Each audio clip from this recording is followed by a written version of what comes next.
where we cover all topics of NCERT biology. Let's get start the journey. Today we study the chapter जिसका नाम है Cell the Unit of Life. Cell the Unit of Life. सबसे पहले पढ़ेंगे What is a cell.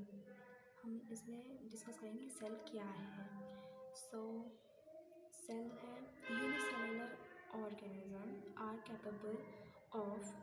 किन किन बात पर कैपेबल होती है, उनमें क्या क्या चीज़ें होनी चाहिए. क्या होना चाहिए? इंडिपेंडेंट एग्जिस्टेंस होना चाहिए उसमें. फर्स्ट ऑफ ऑल में इंडिपेंडेंट एग्जिस्टेंस होना चाहिए और उसमें एक और चीज़ होनी चाहिए. उनके अंदर यह होना चाहिए performing the essential function of life. मतलब वो अपने एसेंशियल फंक्शन को परफॉर्म कर सके अपनी लाइफ में. इससे हमें ये पता चला कि वो स्वतंत्र रूप से एग्जिस्ट करें और एसेंशियल फंक्शन को परफॉर्म करें अपनी लाइफ में.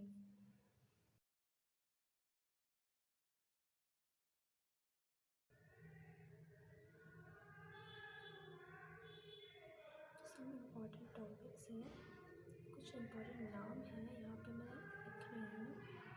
वो ये है कि सबसे पहले एंटोन वॉन ल्यूवेनहॉक आते हैं.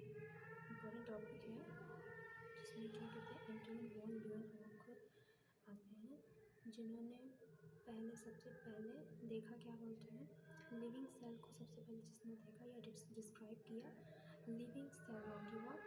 तो ये याद रखिए कि लिविंग सेल है Anton von Leeuwenhoek. Robert brown जिन्होंने डिस्कवरी की थी न्यूक्लियस की, न्यूक्लियस की. रॉबर्ट हुक है जिन्होंने डिस्कवर किया डेड सेल को. सेल उन्होंने डिस्कवर किया लेकिन डेड सेल इन्होंने डिस्कवर किया था. और एंटोन वॉन ल्यूवेनहॉक ने लिविंग सेल को डिस्कवर किया था. लिविंग सेल को डिस्कवर किया था.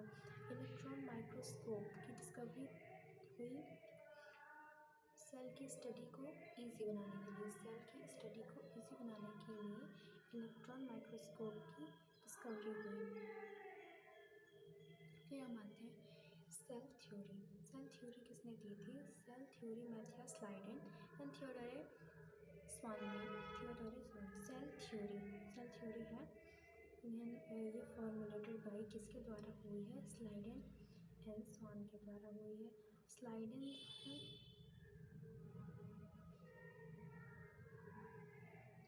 वो एक जर्मन बॉटनिस्ट है. हमने जी और बी लिख दिए हैं, तो जी का मतलब जर्मन हो गया और बी का मतलब बॉटनिस्ट हो गया. जी का मतलब जर्मन और बी का मतलब बॉटनिस्ट हो गया. एंड इन्होंने कब किया था? 1838.